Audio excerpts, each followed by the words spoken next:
Hello friends, so we are back with the MCQs, and the first question, it's a 30-year-old man who presents with high-grade fever, chills and breathlessness for the last 4 days. He has no other medical condition, but he has a history of IV drug abuse. So on examination, the following painful lesions were noted and a regurgitant murmur was heard on auscultation. So all of the following are minor criteria for the diagnosis except. So I will just repeat the question. The question is basically it's a 30-year-old man who comes to you with a high-grade fever, chills, breathlessness for the last 4 days, and there is no history of any other medical conditions but has a history of IV drug abuse. On examination, you find that there is a painful lesions which is noted in the image here, and there is a regurgitant murmur was heard on auscultation. So all of the following are minor criteria for diagnosis except. So here basically in the photo they have given it's oscillatory nodes. So can anyone tell oscillatory nodes are seen in which condition? Anyone wants to answer this? Oscillatory nodes are seen in which condition, if you can tell? Otherwise they are asking for a minor criteria in this condition. The question is basically all of the following are minor criteria for diagnosis of this condition except, and the options are predisposing heart lesion, fever, Janus lesion, or it's a echo showing a valve-related mass. So if anyone wants to answer this. So I will just tell it's a case of an infective endocarditis, and it's a rheumatoid. Rheumatoid also you can see. But here we are discussing it's a case of an infective endocarditis, and they are basically asking which of the following are minor criteria for a diagnosis except. And the options are predisposing heart lesion, fever, Janus lesion, or echo showing a valve related mass. So which of the following is a minor criteria except, if you can tell the answer here. So the answer is it's a D. D is the right answer here. That is echo showing a valve related mass. So if echo shows the mass in the it's in the cardia, then it's a major criteria, not a minor criteria. And minor criteria we know we have CRP and fever and all that we have. So I'll just tell you what are the minor criteria. It's predisposing heart lesion, fever, vascular lesions, immunological evidence, or it's a microbiological evidence. D is the right answer. And major criteria what we have a positive blood culture, evidence of an endocardial involvement, that is to the echo.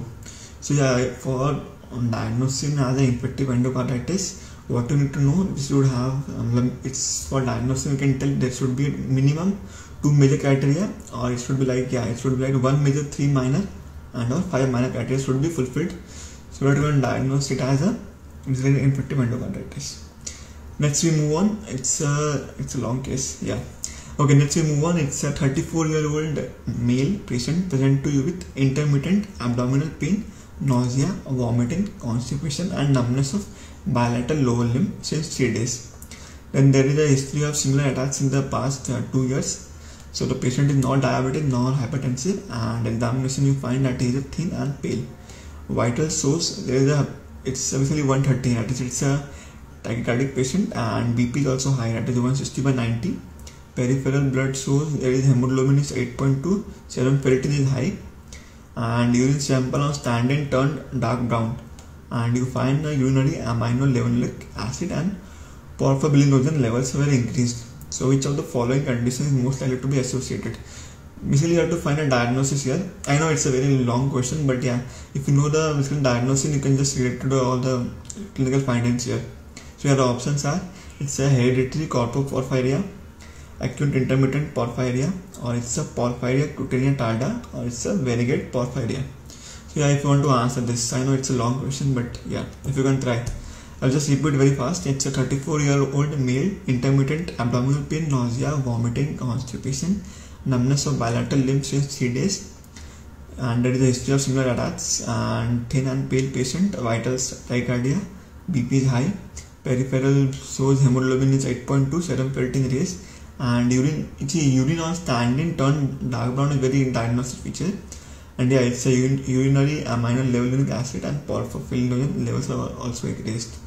So the options were hereditary corpoporphyria, acute intermittent porphyria, porphyria cutaneous tarda, or it's a variegate porphyria. It's acute intermittent porphyria. See the basically difference between all the others and this condition, you can just rule out by saying that see in hereditary porphyria or it's a porphyria and all that, you can just say there is a photosensitivity. But yeah, in this case they haven't mentioned photosensitivity, so you can just rule out like that also. Otherwise, all the condition, all the features they have told, it's very specific. As it turned dark brown and all that, amino leveling acid and porphyrin. So yeah, so we will move on to the next question. So yeah, then we have there are 50 patients admitted in a ward of your medical college. So here 20 are girls, 30 are boys. Out of this, 10 girls and 20 boys require surgery. So what is the probability that a randomly selected boy and a girl will, what is the probability that a randomly selected boy and a girl both require surgery? Options are 1 by 6, 3 by 5, 6 by 25 or so 1 by 3. I'll just repeat, it's 50 students, it's 50 patients who are admitted in your ward, and here there are 20 are girls and 30 are boys. So out of this, 10 girls and 20 boys require surgery. So what is the probability that the randomly selected boy and a girl both require surgery? And the options are 1 by 6, 3 by 5, 6 by 25 or it's 1 by 3. So yeah, it's basically PSM question, but if you know probability then you can tell. So yeah, anyone?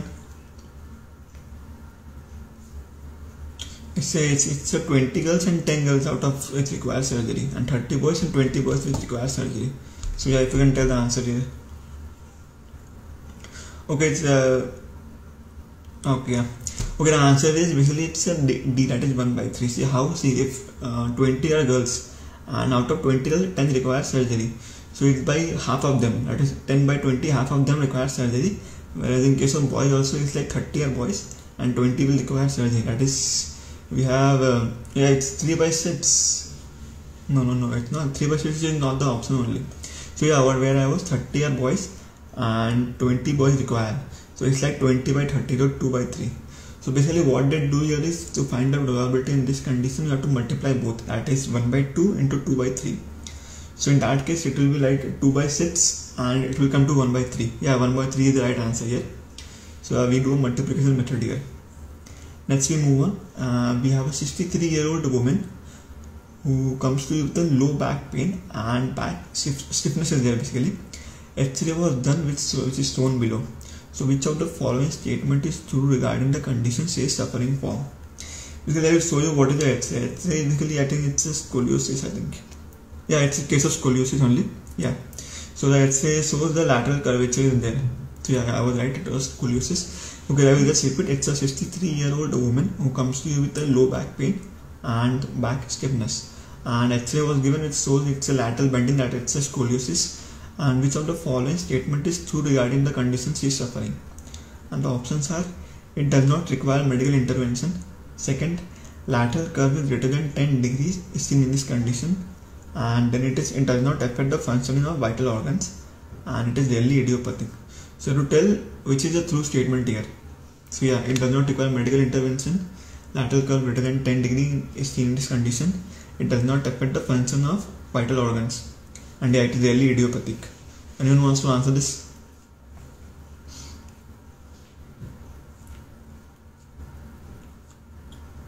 Okay, I will just tell you the answer is B, that is lateral curve is greater than 10 degrees seen in this condition. Because of the X-ray you can tell, but yeah, it is true in this condition. And the other options were it does not require medical intervention. See, medical intervention is required in scoliosis. Yes, surgery is there, but yeah, it's indicated when it is greater than 25 degree. And then we give a brace and surgery, that is sure. And we had it does not affect functioning of vital organs. No, it affects, basically if there is a lateral, it will affect. And it is rarely idiopathic. No. It's commonly idiopathic condition. Yes, scoliosis is a commonly idiopathic condition. We don't know the exact cause for this. So yeah, it jeopardizes the functioning of vital organs like lung and heart through overcrowding of the ribs. So next we move on. Next question we have, it's under what section of IPC does the use of criminal force onto a woman with intent to outrage her modesty comes? It's IPC, that is 354, 354A, 354B, 354C. I just repeat, it's under what section of IPC the use of criminal force onto a woman with intent to outrage her modesty comes? It's 354, 354A, 354B or it's 354. So yeah, if only Indians can know this. I don't know. So yeah, the answer will be, anyone? Okay, I don't know if you'll answer this. It's A, that is 354 is the right answer. It's basically criminal offense, that is to a woman with intent to outreach and modesty, comes under 354. And yeah, if it's a 354A, it's sexual harassment, and 354B is criminal force to women with intent to disrobe, not modesty. Modesty is 354. It's 354, not 354A. 354A is basically sexual harassment of nature of unwelcome physical contact and advances or a demand or request for sexual favors. So in pornography. So yeah, 354C is voyeurism and 354D is stalking. So you have to remember in that way. Next we move on. And yeah, next we move on. It's a 52-year-old man who comes to the emergency, complains of burning type of chest pain. So comment on his ECG shown below. Basically it's a ECG they have given. I cannot just tell you, but yeah, see if I tell you the right answer, that only is the answer here. Okay, I'll just tell it's I told the answer here. The answer here is basically it's a ECG which shows a normal sinus rhythm. And yeah, if I can tell something about it, basically the QRS complex are narrow, which implies the impulse is supraventricular and it's conducted via a normal conductive pathway. So yeah, it's actually a normal sinus rhythm. I cannot just show you the ECG here. So yeah, moving on to the next question. We have a 24-year-old woman who comes to you with a bilateral abdominal pain for the last 3 days and temperature is 102, that is 102 degrees Fahrenheit. She also had a mucopurulent vaginal discharge, cervical motion tenderness and a negative urine pregnancy test. So which is the gold standard investigation to confirm a likely diagnosis? Yeah, it's a easy question, but you need to know a diagnosis here. So I'll just repeat. It's a 24-year-old woman who comes to you with a bilateral abdominal pain for the last 3 days and temperature is 102 degrees Fahrenheit, and she also has a mucopurulent vaginal discharge, cervical motion tenderness and a negative urine pregnancy test. So which is the gold standard investigation to confirm her likely diagnosis? It's a laparoscopy, USG, curtocentesis, or it's a vaginal discharge microscopy. So yeah, if you want to answer this, basically you have to tell the diagnosis here. If you know the diagnosis, it is very diagnostic features they have given. That is, there is mucopurulent vaginal discharge they have given, cervical motion tenderness they have given, and negative urine pregnancy test is rule out that pregnancy is there. So yeah, what is the gold fever? See, there is a fever. You think of inflammation, and abdominal pain is also there. So yeah, what will be the gold standard investigation to confirm this? It's a laparoscopy, USG, curtocentesis, or it's a vaginal discharge microscopy. So yeah, anyone wants to answer this? It's an easy one if you know the diagnosis. Okay, I'll just give the diagnosis to you. The diagnosis here is it's a PID, because see, it's a fever and all that I told you. It's a cervical motion tenderness and discharge. That is mucopurulent. Mucopurulent means there is some fever, there is some infection is there. So yeah, the gold standard for PID is laparoscopy. Yeah, it's A is the right answer. So yeah, laparoscopy is the gold standard for PID. And you know there are definitive criteria, then a minimum criteria, and additional criteria for PID that you have to know. So yeah, next we move on. It's a patient who comes to PID is the right answer. So a patient is admitted to the gynecology ward for pelvic inflammatory disease. So which of the following is a part of this patient treatment regimen? I repeat, it's a patient who comes to you with a PID only, pelvic inflammatory disease, and which of the following is a part of the patient treatment regimen? Options are administration of cefotetan 2 gram IV 12 hourly plus doxycycline 100 mg IV BD, or it's removal of iodine irrespective of the antibiotic you use. And third option is it's an administration of a single dose of ceftriaxone 250 mg IV. The last is administration of 10 dose of placentas 2 ml IM daily or on alternate days. We have to tell what is the patient treatment regimen, which is the right answer here for the case of PID we are discussing here. So yeah, I'll just repeat very fast last time. It's an administration of a cefotetan 2 gram IV 12 hourly plus doxycycline 100 mg BD, or it's a case of a removal of iodine irrespective of antibiotic you use. And the third option is it's an administration of a single dose of ceftriaxone 250 mg IM, or it's the last option, it's an administration of 10 dose of placenta 2 ml IM daily on alternate days. So yeah, if you want to answer this, it's a long one. So yeah, treatment of PID. Okay, I will just tell the answer. The answer is, see, if the patient has come to you, let us see, yeah, the patient is admitted. We have two conditions: if the patient is admitted for PID or it's a OPD basis. So yeah, it's a, if you have a, it's a IPD patient, you will give cefotetan. Cefotetan basically ceftriaxone only. It's an cefotetan 2 gram IV 12 hourly plus approximately 100 mg IVBD. So yeah, if it's a IPD patient, you have to give like this. And if it's a OPD patient, you can just give like, it's a single dose of IM you will give, that is ceftriaxone 250 mg.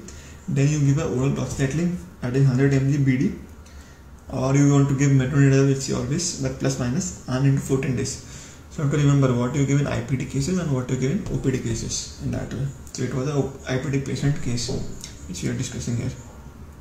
So yeah, next question we will move on. It's a 10-year-old child with a easy bruising was diagnosed to have moderate hemophilia A. So what will be the percentage of normal factor 8 in her? The options are 5 to 15%, 2 to 5%, 15 to 30, or it's a 40 to 60%. So yeah, so the patient is a 10-year-old with a moderate hemophilia, and you see there is a easy bruising. The bruising, you know, it's common. So what is the percentage of normal factor 8 in this condition? 5 to 15%, 2 to 5, 15 to 30, or it's a 40 to 60%. Yeah, if you want to answer this. Anyone wants to answer this? So okay, I will just tell, it's factor 8, that is, it's a hemophilia A, so factor 8 deficiency will be there. So yeah, it's like mild, moderate and severe. So if it's a mild condition, the level of factor 8 will be 6 to 50%. I am talking of normal levels. So yeah, it's a moderate, it will be 2 to 5%, and if it's a severe condition of hemophilia A, it will be less than 1%. So you have to remember. So we are talking about here is a moderate patient, it will be 2 to 5% in this case. Next we move on. What is the most common histological pattern of interstitial lung disease? That is ILD, seen in patient with systemic sclerosis. So yeah, it's a easy one if you know only. Yeah, everything is easy. So yeah, the options were non-specific interstitial pneumonia, it's a usual interstitial pneumonia, desquamative interstitial pneumonia, or the last is cryptogenic organizing pneumonia. I repeat, it's a case of an ILD. So what is the most common histological pattern you will see in an ILD patient, that too with systemic sclerosis? And the options which we are discussing here is, it's a non-specific interstitial pneumonia, usual interstitial pneumonia, desquamative interstitial pneumonia, or it's the last one is a cryptogenic organizing pneumonia. So yeah, if you can answer this. Anyone wants to answer, or just, it's a basically factual question, there is no need of concept here. So if you want to answer, otherwise I will answer. So okay, the answer here is A, that is, it's a non-specific interstitial pneumonia is the right answer. And yeah, we have to remember that there is no choice like that. It's the most common histological pattern found in ILD patient, that too with systemic sclerosis. Next we move on. It's a patient, that is, what's the minimum age to diagnose a patient with pedophilic disorder. So if you have a patient with a pedophilic disorder, so what is the minimum age you can diagnose? Options are 10 years, 16 years, 18 years, or there is no minimum age like that. So yeah, if you can answer. Okay, everyone is in sleepy mode, I think. Okay, what is the minimum age to diagnose a patient with pedophilic disorder? See, NSIP was the right answer. Actually, I have moved on. So I was discussing basically what is the minimum age to diagnose a patient with pedophilic disorder, and that is 14 years, 16 years, 18 years, or there is no age limit in that. So yeah, if you can answer this, pedophilic disorder. So basically, you know what is pedophilic disorder? Anyone, if you know the pedophilic disorder? It's basically pedophilic disorder. It's a recurrent, intense, sexually arousing fantasies or behaviors involving sexual activity with the pre-pubescent child or children. So yeah, 16 is the right answer. So minimum age to consider it as a pedophilic disorder, it should be 16 years. I just told what is it? It's a recurrent, intense, sexually arousing fantasies or behaviors involving sexual activity with a pre-pubescent child or children. So yeah, next we'll move on. It's also easy one. What is the ligament of Weigert? That is WEIGERT. What is the ligament of Weigert? And the options are, it's an attachment of the vitreous to the posterior capsule of the lens. B, that is the medial palpebral ligament. C. Attachment of the superior oblique tendon, or it's a D, that is the attachment of the lens to the ciliary muscles. I will repeat, what is the ligament of Weigelt? And the options, it is the attachment of the vitreous to the posterior capsule of the lens.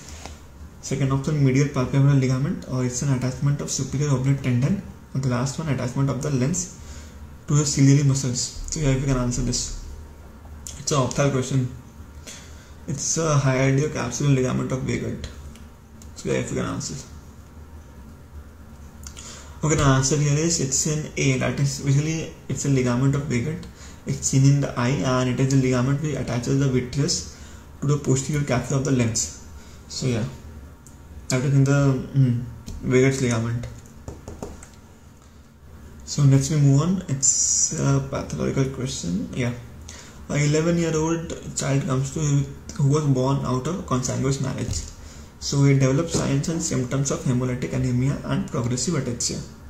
So he is a known case of retinitis pigmentosa and also had symptoms of fat malabsorption. So a peripheral smear of the child is shown below. What is the likely diagnosis? So I will just tell what is in the image.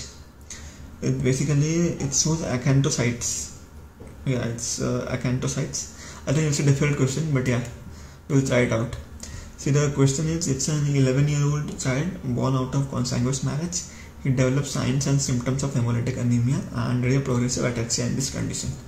So he is a known case of retinitis pigmentosa and also had symptoms of fat malabsorption. So a peripheral smear shows what I called it's acanthocytes. So what is the diagnosis basically? So the options are, it's an hemolytic uremic syndrome, or it's a GCPD deficiency, hereditary stomatocytosis, or it's an A-beta lipoproteinemia. So yeah, if you can answer this condition, it's an hemolytic uremia syndrome, GCPD deficiency, hereditary stomatocytosis, or it's an A-beta lipoproteinemia. So yeah, anyone wants to answer this? I was not heard about this. So yeah.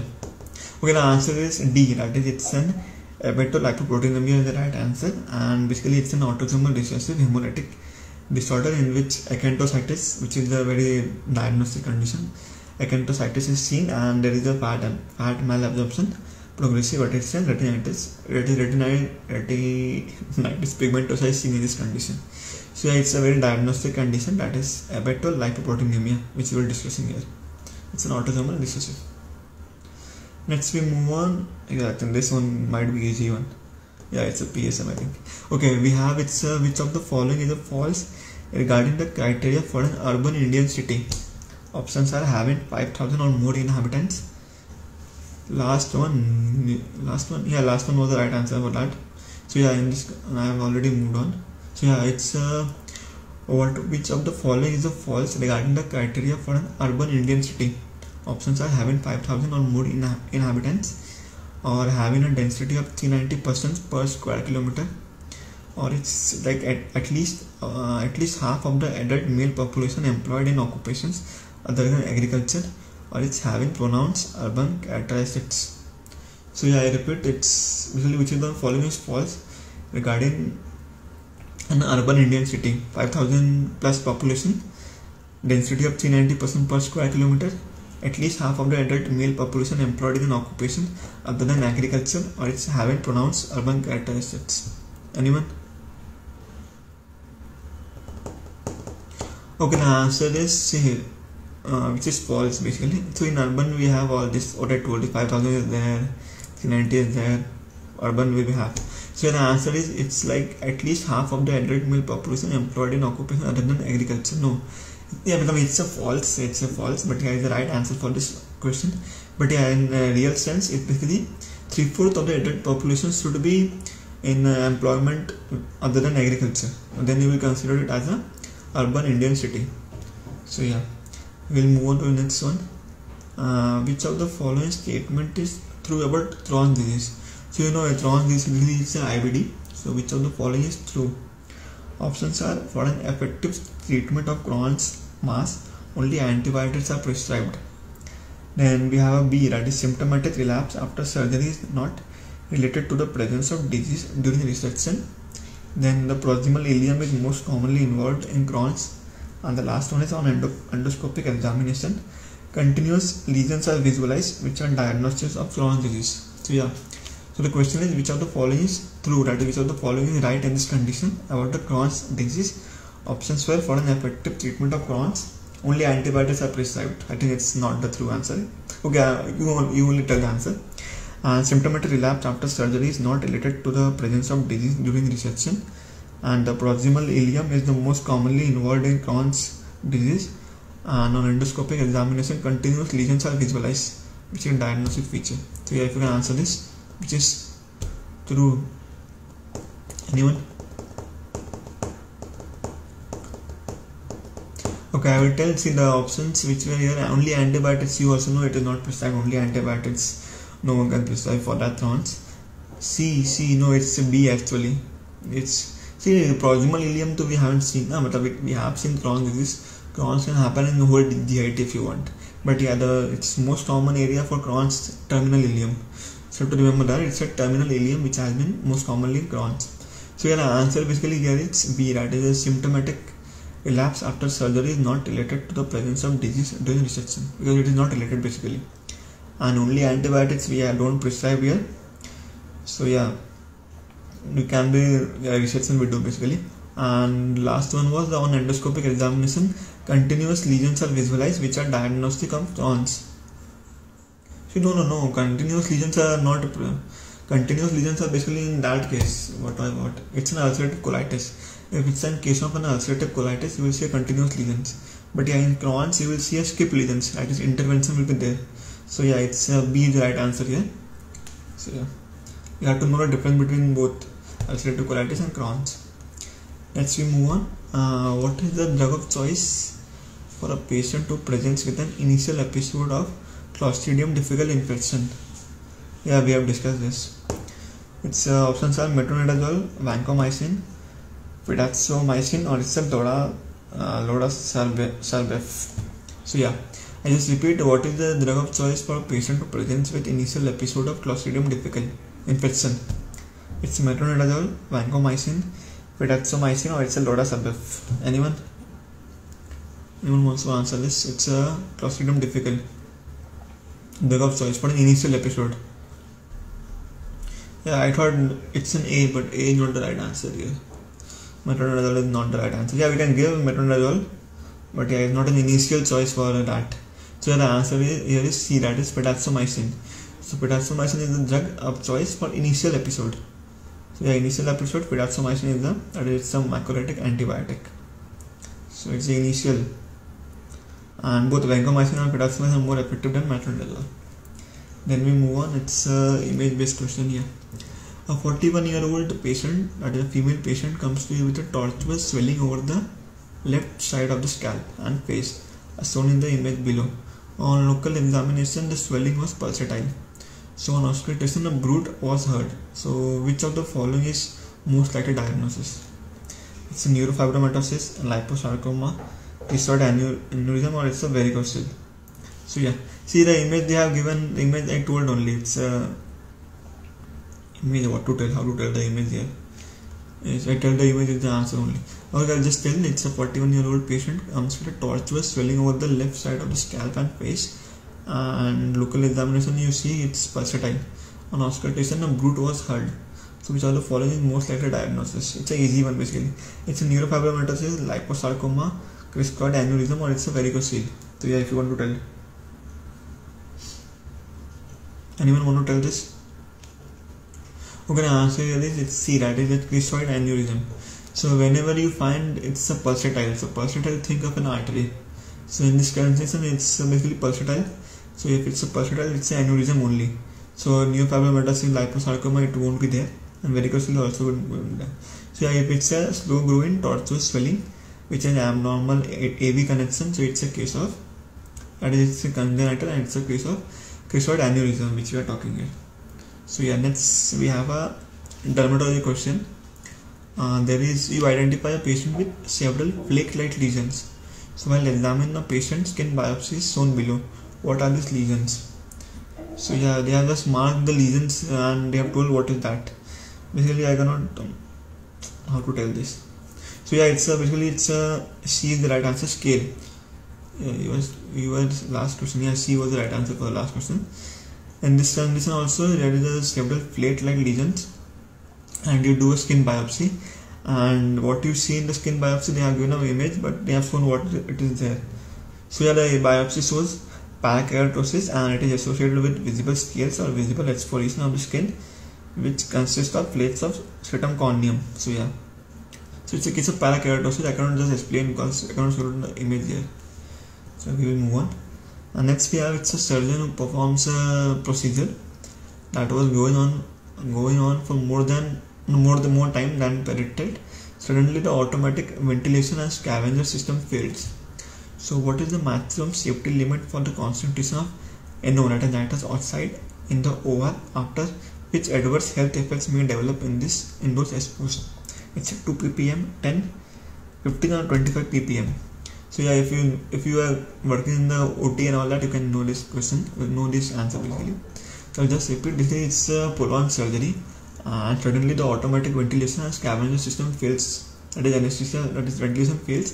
So what is the maximum safety limit for concentration of nitrous oxide in the operation room, after which adverse effects may develop in the exposed? Anyone?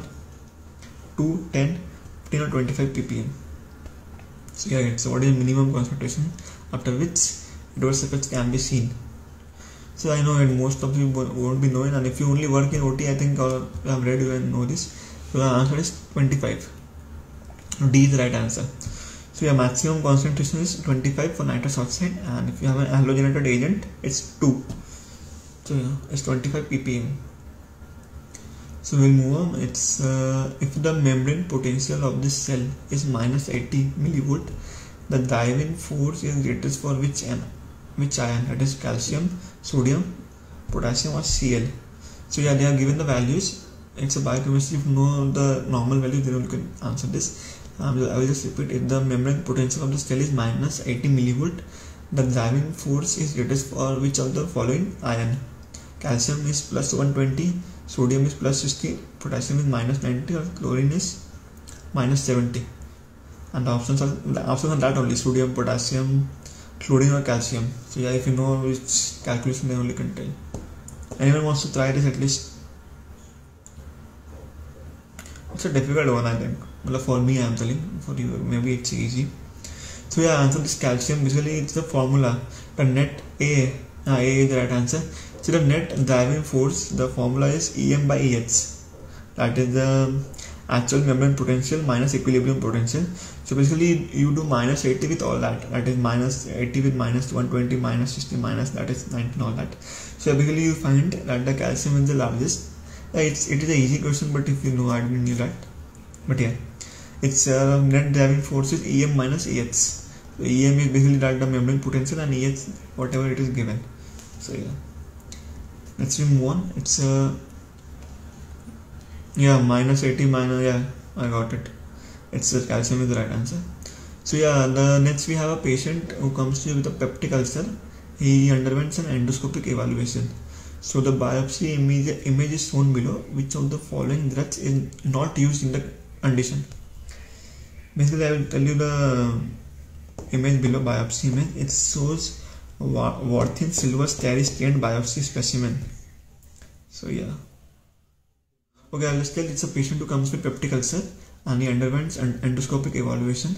The image, biopsy image, is called Warthin silvery steri stained biopsy image, which is a diagnostic of Helicobacter. That is, which is a diagnostic of Helicobacter pylori, H. pylori. So which of the following you will not use in this condition? So it's basically very simple. Which of the following drugs you will not use in the condition of H. pylori? Options are metronidazole, proton pump inhibitor, sucralfate, or it's a bismuth compound. So yeah, anyone wants to tell this? It's an easy one if you know the specimen, biopsy specimen. So it is a case of H. pylori, and which of the drug you will not give? Metronidazole, PPI, sucralfate, or it's a bismuth compounds. Anyone?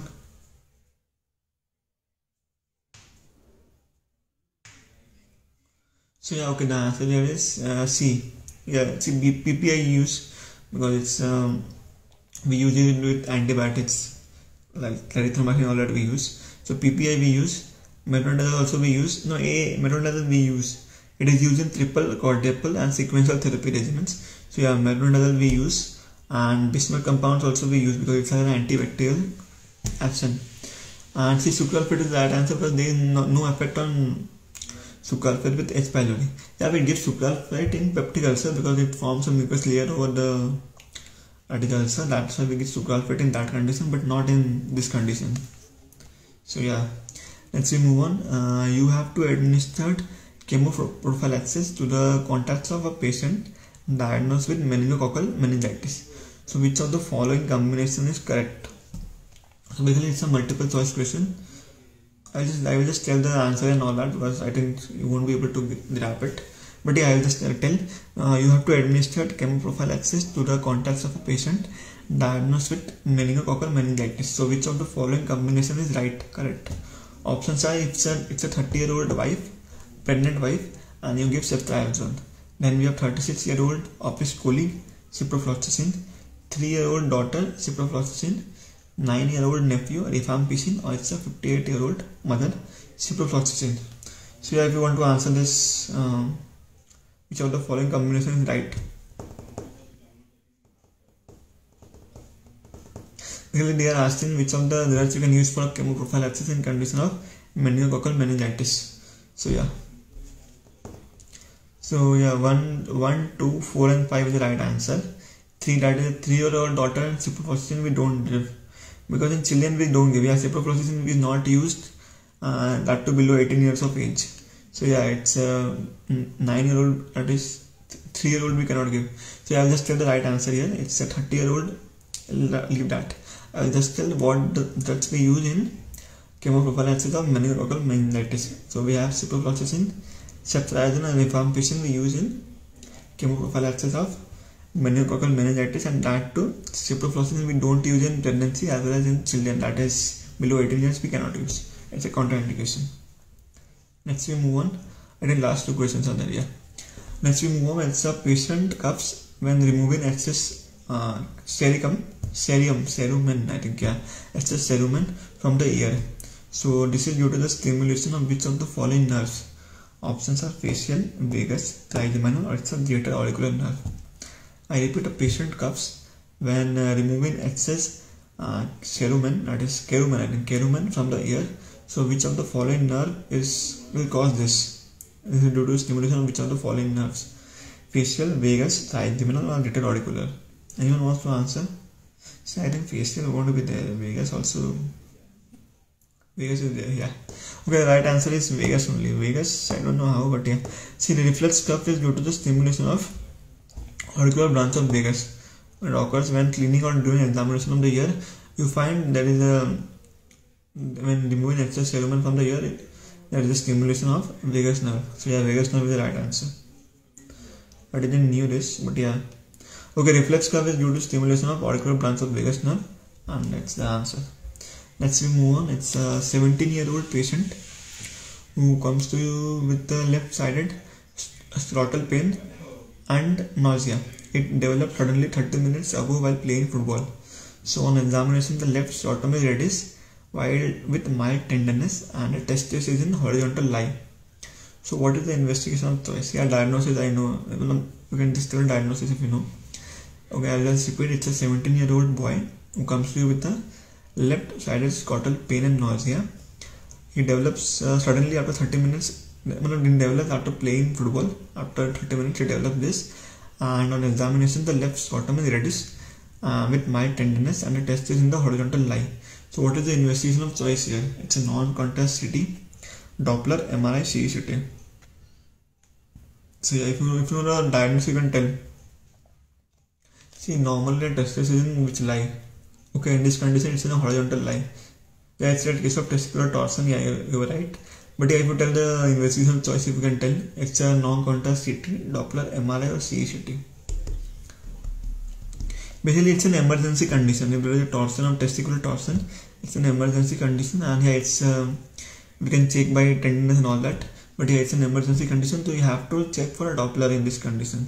Why Doppler? You have to check for how much blood supply is there or not, because you have to remove this if the blood supply is not there. So yeah, it indicates reduced or absent blood flow to testis. So you have to immediately do the surgery for this testicular torsion.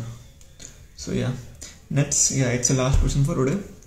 What are Pachyonian bodies? And basically options are, it's focal pouches of arachnoid matter and subarachnoid matter. It's a tuft of capillaries enclosed by the pia mater, or it's a calcareous deposit in the astrocytes of pineal gland. The last option is sunken yellow-brown cystic lesions in the gyri associated with head injury. So yeah, if you can tell, it's the last one. You can tell just ABCD if you want to tell. So yeah, what are that is Pachyonian bodies. Options are, I'll just repeat very fast. It's focal pouches of arachnoid matter and subarachnoid space. Second is tuft of capillaries enclosed by the pia mater. Third, calcareous deposit in the astrocytes of the pineal gland, or it's a sunken yellow-brown cystic lesions in the gyri associated with the head injury. So yeah, if you can tell the answer here, anyone, what are Pachyonian bodies? Okay, yes, I will tell the answer here. I think no one knows the answer. The answer is Pachyonian bodies are basically, it's a focal pouch of arachnoid matter and subarachnoid space. And other options, basically it's a different options and different is the answer here. So yeah, the answer is very clear. It's Pachyonian bodies are focal pouches of arachnoid matter and subarachnoid space. So yeah, we are done with the MCQs for today. So yeah, thank you so much for joining and take care. Good night.